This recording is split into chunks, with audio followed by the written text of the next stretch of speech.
स्वागत है दोस्तों हमारे सेकंड पॉडकास्ट में। आज सर को हमने इन्वाइट किया है।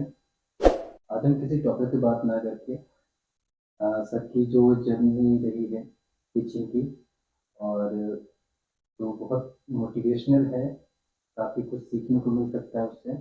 बहुत स्ट्रगलिंग रही है, एक हम्बल बैकग्राउंड से आकर के यहाँ तक पहुँचना। मतलब आप समझ सकते हैं कि सर का, अभी सर बताएंगे वैसे, फल बेचने से लेकर के टीचर बनने तक का जो सफ़र है करने का। और आज के वक्त में सर लगभग 200 से 250 बच्चे पढ़ाते हैं। तो इनका ये जो सफ़र रहा है उसमें क्या क्या परेशानियाँ आई हैं, क्या चुनौतियाँ, चैलेंजेस रहे हैं, वो हम सब सर से सब सर के बारे में थोड़ा सा जानने की आज हम कोशिश करेंगे। तो स्वागत है सर आपका। बहुत बहुत शुक्रिया। तो हमारे जो सवाल हैं कुछ आपसे आपकी लाइफ से संबंधित, उम्मीद करते हैं कि आप जो सवाल के जवाब देंगे वो सब ईमानदारी से देंगे और इस तरह से देंगे ताकि लोग जो है सीखें कुछ, आपके खास करके बच्चे जो है उससे सीखें और इंस्पायर हो, मोटिवेट हों। तो पहला तो जो सवाल है आपसे आज वो ये है, जो अभी प्रोफेशन आपका है टीचर का, तो ये ख्याल कहाँ से है आपका कि आपको टीचर बनना ही था या परिस्थितियों ने आपको टीचर बनाया?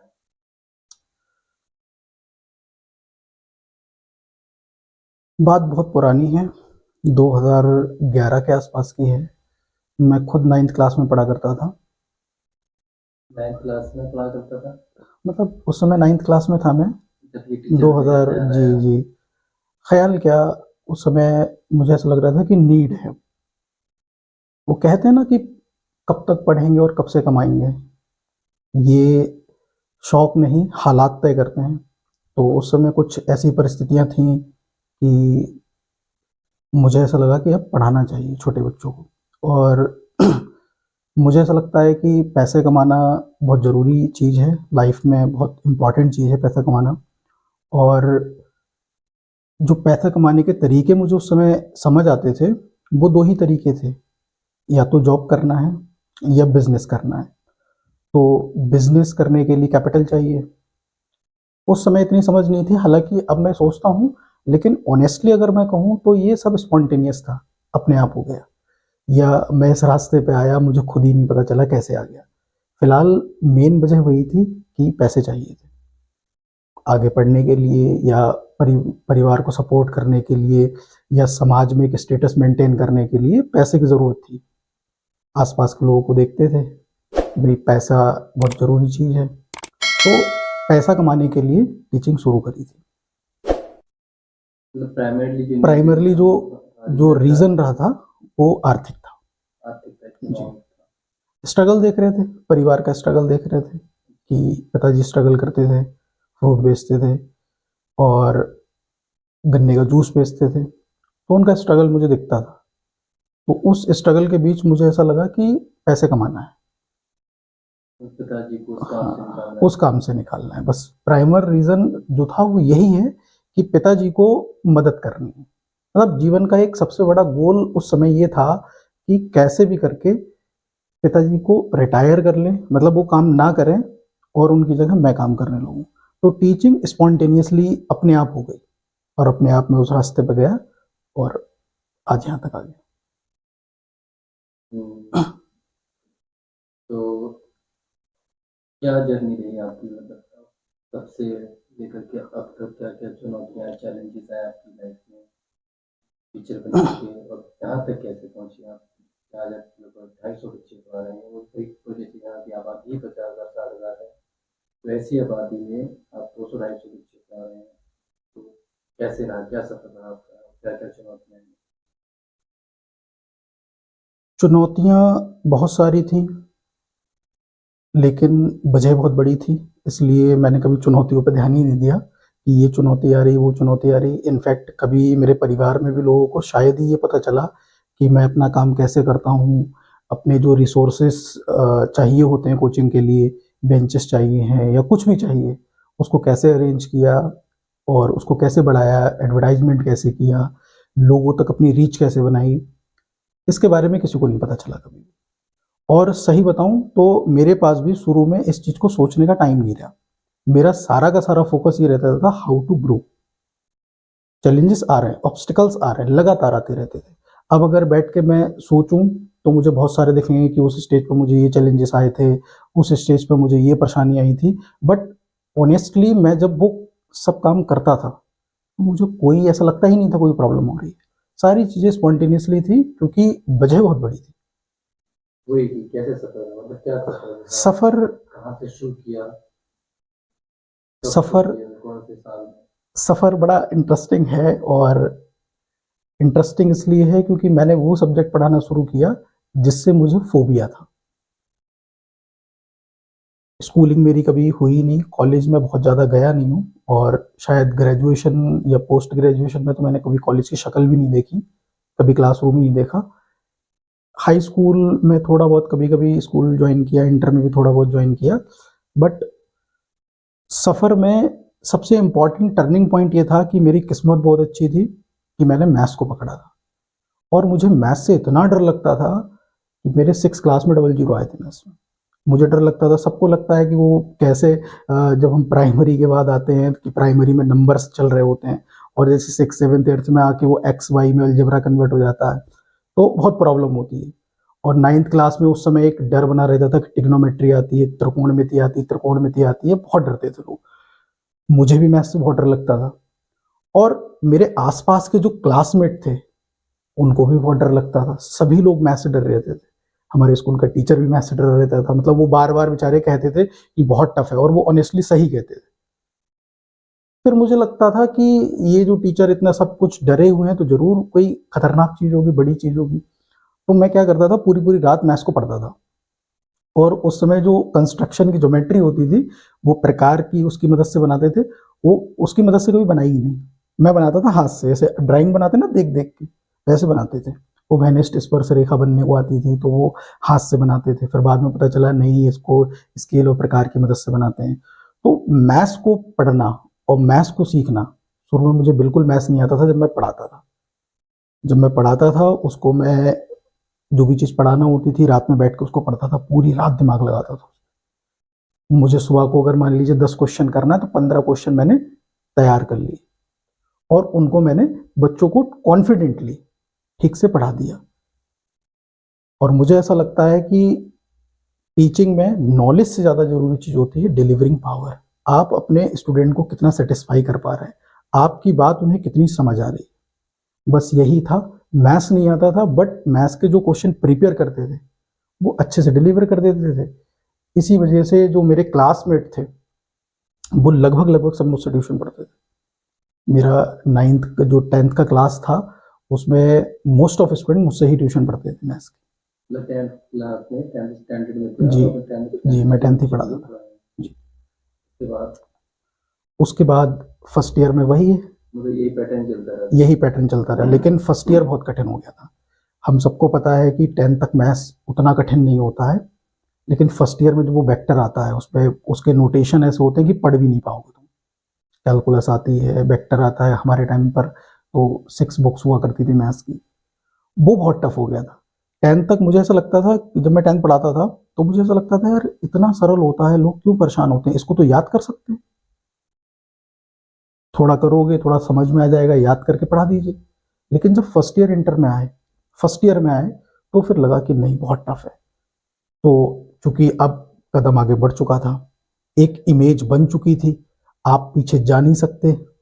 बच्चे जो 10th में तुमसे पढ़ के आए वो फर्स्ट ईयर में तुमसे कहेंगे कि पढ़ाइए। तो उस प्रेशर में मैंने बहुत ज़्यादा मेहनत करी, बहुत पढ़ा और उसको सीखा, और फर्स्ट ईयर में भी मैथ्स पढ़ाया। फर्स्ट ईयर में बहुत चैलेंजेस थे। फिजिक्स, केमिस्ट्री उस समय बहुत ज़्यादा चैप्टर हुआ करते थे हमारे टाइम पे। फर्स्ट ईयर और इंटर का पेपर सीधा इंटर में आता था, मतलब दोनों पेपर ही, फर्स्ट ईयर में तो पेपर होते ही थे लेकिन फर्स्ट ईयर का सिलेबस इंटर में भी पूछा जाता था। तो उसको एक तो कंसोलिडेट करना होगा तुम्हें हमेशा।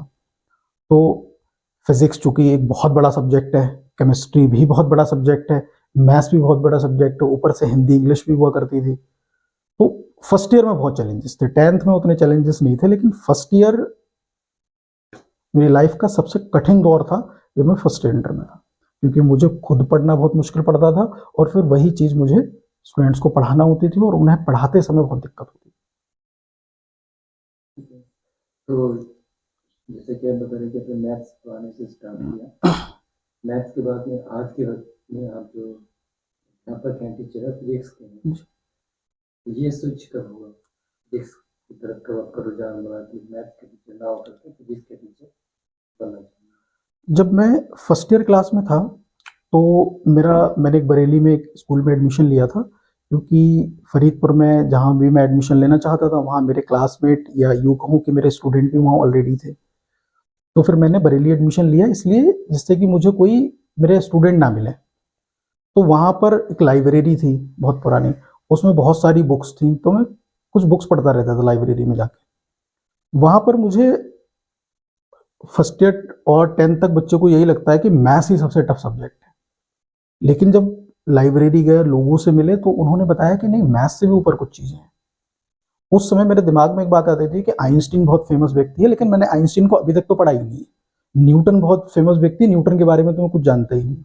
और फैराडे, मैक्सवेल, और सबसे अच्छी बात इसमें ये थी, ये सब फिजिसिस्ट थे। मतलब दुनिया के अगर बहुत फेमस व्यक्ति ढूंढोगे, जीनियस ढूंढोगे, तो वो मोस्ट ऑफ फिजिसिस्ट होंगे, ना कि मैथमेटिशियन। हालांकि शुरू में वो मैथमेटिशियन ही होते, बाद में फिजिसिस्ट बनते हैं। फिर मुझे पता चला कि मैथमेटिशियन एंड फिजिसिस्ट। तो फिर मैंने फिजिक्स की तरफ मेरा रुझान बहुत ज़्यादा रहा। 2016 के आसपास मैंने मैथ्स से फिजिक्स पे स्विच कर लिया। सुपीरियॉरिटी रीजन है अट्रैक्शन का? कह सकते हैं सुपीरियरिटी रीजन रहा, लेकिन हाँ, अट्रैक्शन फिजिक्स में ज़्यादा है। मैथ्स चूँकि पूरा का पूरा ऑब्जेक्टिव है, उसमें सब्जेक्टिविटी की कोई जगह नहीं है। फिजिक्स में थोड़ी सब्जेक्टिविटी की भी जगह है, थोड़ा आप सोच सकते हो, यूनिवर्स को जान सकते हो, अपने आसपास के नेचर को जान सकते हो। मैथ्स उतना समझ नहीं आता है क्योंकि वो इक्वेशंस के फॉर्म में होता है या डेरिवेशंस के फॉर्म में रहता है। फिजिक्स में आप थ्योरेटिकल पोर्शन भी उसका समझते हैं और एप्लीकेशन भी समझते हैं। मैथ्स के मुझे लगता है कि एप्लीकेशंस को उस लेवल पर समझा नहीं जाता है, और मुझे भी ऐसा लगता था कि इसमें कुछ सीख तो रही नहीं, बस आपको मैथ्स की एक मेथड पता है कि कैसे सॉल्व करेंगे, क्या करेंगे। प्रैक्टिकलिटी नहीं दिखती, प्रैक्टिकलिटी नहीं दिखती, तो फिजिक्स में दिखती है, फिजिक्स में ऑब्वियसली चीज में हर चीज है हर चीज़ में प्रैक्टिकलिटी। अच्छा, तो जैसे कि आपने अपने जर्नी के बारे में बताया, तो इस तरह से आप फिजिक्स के जी। मतलब फिजिक्स आपको आपने चूज किया, ये एक रीजन रहा फिजिक्स का, मतलब सब्जेक्ट को चूज करने का। अच्छा, एक फाइनल सवाल आपसे जो है वो ये कि बच्चों को स्टडी करने का मतलब क्या तरीका बेस्ट हो सकता है सेल्फ स्टडी करने को? कि आपके बताने के हिसाब से हमने बहुत कुछ जो सीखा है लाइफ में पढ़ा है, वो सेल्फ स्टडी से बहुत ज़्यादा सीखा है। तो सेल्फ स्टडी प्राइमरली कितनी इम्पोर्टेंट है वो बताइएगा, और प्लस कैसे कर सकते हैं, खुद को कैसे प्रिपेयर करें सेल्फ स्टडी करने के लिए, प्लस स्टडी करने का भी क्या तरीका हो सकता है बच्चों को, अगर आप करना चाहें तो? मुझे ऐसा लगता है कि स्टडी तो सेल्फ ही होती है। आपका टीचर, आपका इंस्टीट्यूशन, आपके गार्जियंस आपको सिर्फ दिशा दे सकते हैं, आपको बता सकते हैं। मैं क्लासरूम में आपको ये बता सकता हूँ मैकेनिक्स कैसे पढ़ी जाएगी, मैं आपको ये बता सकता हूँ इलेक्ट्रोस्टैटिक्स कैसे पढ़ा जाएगा, ऑप्टिक्स कैसे पढ़ी जाएगी, और ये चीज़ मेरे ऐसे शिक्षक सारे बच्चों को एक साथ बता रहे होते हैं। स्टडी सिर्फ सेल्फ होती है। आप अपने टीचर से जो भी उसने बताया है उसको सुनिए, उसके नोट्स बनाना है नोट्स बनाइए, कुछ भी करिए, उसको आप सेल्फ जरूर कीजिए। और बच्चों से मैं एक बात कहना चाहूँगा कि सेल्फ स्टडी के साथ साथ आपको हमेशा बुक पर रहना है, और आपको ज़्यादा से ज़्यादा बुक्स पढ़नी है। आप ऐसा ना हो कि टीचर्स के नोट्स पे डिपेंडेंट हो जाएं, या हैंड रिटन नोट किसी दूसरे के ले लिए, कहीं से भी कोचिंग से मंगवा लिए। ये बिल्कुल ना करें, ये बिल्कुल अच्छा तरीका नहीं है। सबसे बेहतर तरीका जो है वो बुक है, क्योंकि हमने अपने टाइम पर देखी है फिजिक्स की जो बुक होती है उसका वॉल्यूम सबको पता है, इतना वॉल्यूम होता है, 1400 पेज की किताब होती है और 2 होती है। केमिस्ट्री में भी इतना ही होता है और 2 होती है। और जो नोट्स मैं खुद बनवाता हूँ क्लास में या सारे टीचर्स बनवाते हैं वो इतने से होते हैं। उसमें वो समथिंग फैक्ट बुक बन जाती है कि भाई इसके अंदर सिर्फ फैक्ट फैक्ट लिखे हुए हैं, उसका एप्लीकेशन नहीं लिखा हुआ है, उसका इंपॉर्टेंस नहीं लिखा हुआ है। तो सेल्फ स्टडी बुक से जरूर करें। आपका टीचर जो आपको डायरेक्शन देता है या जो भी पढ़ाता है उसको आप एक डायरेक्शन की तरह लीजिए कि भाई ये डायरेक्शन दी गई। क्लास में टीचर ने मैकेनिक्स शुरू किया, काइनेमेटिक्स शुरू किया, आपने पढ़ लिया काइनेमेटिक्स, आपको एक बुक सेलेक्ट करना है और आप उस बुक से गुजरिए। थोरोली पढ़ना है आपको उस बुक को, उसकी लाइन बाय लाइन पढ़ना है। और मुझे लगता है टीचर के पढ़ाने के बाद में आपको बुक पढ़ना बहुत आसान हो जाएगा। टीचर ने नहीं पढ़ाया है तब आपको फिजिक्स की बुक पढ़ना या मैथमेटिक्स की बुक पढ़ना या केमिस्ट्री की बुक पढ़ना बहुत मुश्किल है। तो स्टडी तो सेल्फ ही होती है। आपको बुक पे रहना है, टीचर पे, टीचर से, गार्जियन से, इंस्टीट्यूशन से सिर्फ दिशाएं लीजिए। उन पर ये ना समझें कि ये हो गया, सारी चीजें ये नहीं होती। बुक पे जरूर जाना है। ये सवाल थोड़ा सा इसमें है कि वो चीज़, जैसे कि आप एक मार्जिनलाइज्ड फैमिली से आते हैं, जी। एक मार्जिनलाइज्ड सोसाइटी से भी आते हैं, और वहाँ से निकल करके आपने अपने आप को एक एजुकेशनल फील्ड में स्टैब्लिश किया है, तो वो बच्चे या वो स्टूडेंट्स जो मार्जिनलाइज्ड फैमिली से या सोसाइटी से बिलोंग करते हैं और खुद को स्टैब्लिश करना चाहते हैं, तो उनके लिए क्या आप गाइडेंस देंगे? मतलब स्टूडेंट लाइफ में आपको पता है कि डिस्ट्रैक्शंस आते हैं, स्ट्रगल, डिस्ट्रैक्शन। डिस्ट्रैक्शंस आते हैं, स्ट्रगल्स आते हैं।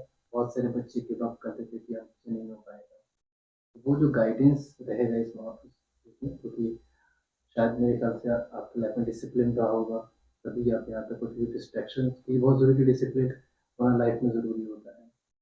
तो उस पर्सपेक्टिव से थोड़ा सा आप बताएं, मार्जिनलाइज्ड जो सोसाइटी से या फैमिली से बच्चे बिलोंग करते हैं, वो चीज़ को संज्ञान लेते हैं।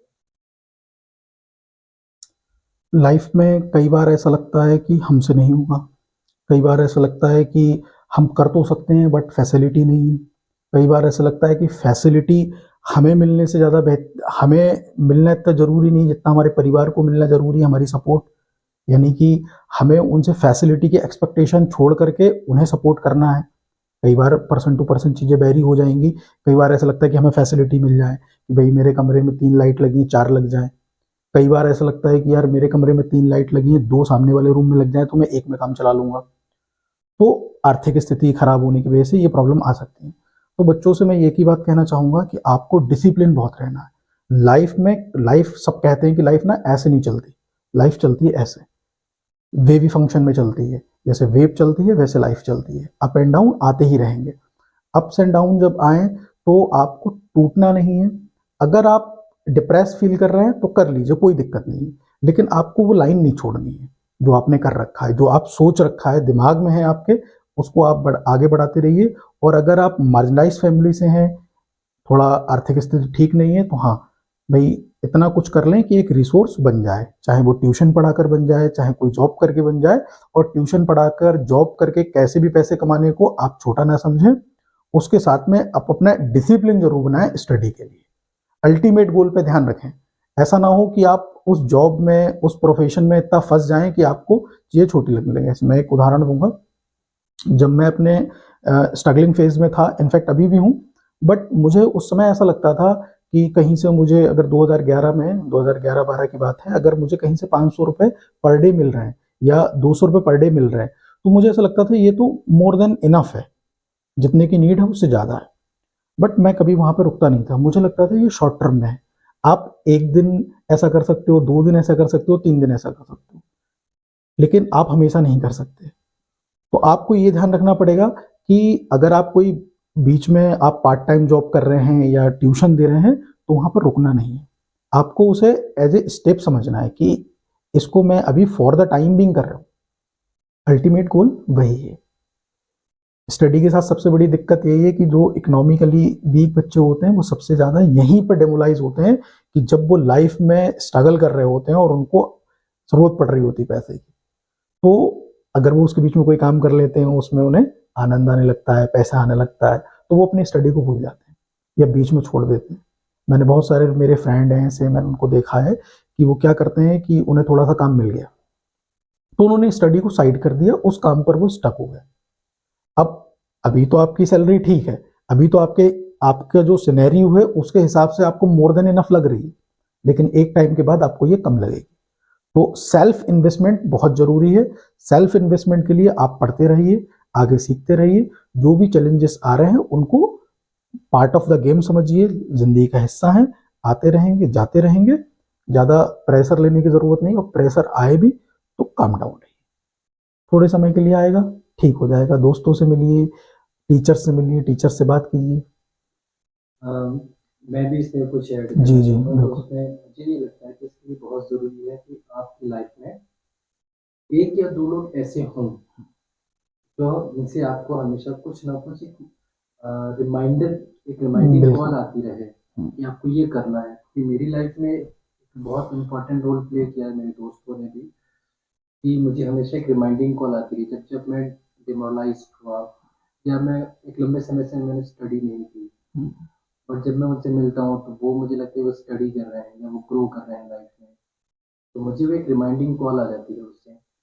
तो वो एक बहुत ज़रूरी है कि लाइफ में आप ऐसे लोगों को जी। मतलब 1 या 2 लोग आपकी लाइफ में ऐसे ज़रूर हों, जो जिनको हम बोलते हैं ना role model role type. Model. तो रोल मॉडल आप भले ना बनाएँ उनको, बट यस ऐसे व्यक्ति, ऐसे लोग आपके अराउंड आपके सर्कल में ज़रूर होना चाहिए, जिनसे आपको हमेशा कुछ ना कुछ सीखने को मिलता रहे और एक मोटिवेशन वाली फीलिंग आती रहे, कुछ करते रहने की। तो वो बहुत ज़रूरी है लाइफ में। ऐसे लोग रहेंगे ना तो फिर आप गिव अप करने का मन नहीं करेगा। खास करके जो आपने गोल अपना सेट किया है, सेट कर रखा अगर उसी से संबंधित वो व्यक्ति है, है। आपने जो लगे चाहे आपके दोस्त हों, आपकी फैमिली से हों, रिलेटिव हों, तो फिर वो आपको उस तरह की चीज़ें जब वो डिस्कस करेंगे उन टॉपिक के ऊपर, तो एक रिमाइंडिंग कॉल आपको आती रहेगी। आपको आपका अल्टीमेट गोल याद रहेगा। वो एक बहुत इम्पोर्टेंट पार्ट हाँ, होता है। ये जो आपने बात बोली ना ये बहुत अच्छी है। भले ही वो आपसे डिस्कस ना करें, हुँ, लेकिन आप उनको देखेंगे कि नहीं, नहीं भाई ये तो कुछ और ही कर रहे हैं। रिमाइंडिंग कॉल आती रहेगी कि हाँ भाई करना यही था। हुँ। डिस्ट्रैक्ट नहीं होना, मतलब जहाँ हम पहुँच चुके हैं, यहाँ से वापस आके हमें अपने उसी गोल की तरफ अग्रसर होना है, उसी में आगे बढ़ना है। कई बार हम सबकॉन्शियसली क्या होता है कि इतने डिस्टर्ब्ड होते हैं कि हमें वो याद ही नहीं रहता कि हमने क्या सोचा था। क्योंकि ये बहुत बड़ा फैक्टर बहुत है बड़ा सर फैक्टर है। साइकोलॉजिकली, कि हम भूल जाते हैं कि हमने क्या सोचा था, हमने क्या डिसाइड किया। आई थिंक जहाँ तक कल हमने जैसे मोटिवेशन की बात की, तो मोटिवेशन का वर्क ना करने का भी एक वही रीज़न होता है कि हमने जो पढ़ा, सीखा या समझा या जो हमें बताया गया इन टर्म्स ऑफ मोटिवेशन, तो उस मोमेंट पे हमें तो लगता है कि हाँ, ये करना चाहिए, होना चाहिए और हमें लगता है कि हमें मुझे करना ही है अभी। बट कुछ टाइम बाद हम भूल जाते हैं, उसका एक रीज़न वही रहता है कि हम सबकॉन्शियसली बहुत डिस्टर्ब। डिस्टर्ब होते हैं और अननेसेसरी बहुत सारी चीज़ें आज के वक़्त में हम कंज़्यूम कर रहे हैं, तो वो हमारा क्या करता है कि हमारा जो सबकॉन्शियस माइंड होता है, उसको बहुत ज़्यादा बिज़ी बहुत ज़्यादा ऑक्यूपाइड बिजी कर कर देता है, कि हमें जो ज़रूरी चीज़ें वो याद ही नहीं रहती हैं। बिल्कुल। तो मोबाइल एक बहुत कभी बड़ा कभी ऐसा लगता है कि जो सारी स्टडी है वो इरेलीवेंट हो चुकी है, उसका कोई यूज तो हो ही नहीं यूज़ रहा। नहीं है, क्योंकि हम बहुत ज़्यादा मटेरियलिस्टिक हो बहुत चुके ज्यादा हैं कि मेटलिस्टिक हमारी हो जो चुके हैं। ज़रूरी चीज़ें हैं आस-पास की, वो पूरी हो नहीं रही हैं, जो भौतिकवादी चीज़ें हैं। तो इस वजह से क्या होता है कि वो हम जो सीख रहे हैं, जो कर रहे हैं, वो हमें उतना रेलेवेंट नहीं लगता है। वो भी एक रीज़न होता है। सर ने जो अब आपको बहुत सारा गाइडेंस तो दिया बस एक और बात और प्लस जोड़ेंगे। हाँ, और प्लस अपनी लाइफ के बारे में कुछ चीज़ें उन्होंने बताई। अगर उनकी लाइफ से आपको कुछ सीखने को मिलता है, तो ज़रूर सीखें। आपकी लाइफ में अगर कुछ काम आ सकता है और भी हम सोचते हैं आगे भी सबको बुलाते रहेंगे, उनके साथ वीडियोज़ बनाते रहेंगे। आज के लिए इतना ही रखते हैं। आज के लिए थैंक यू।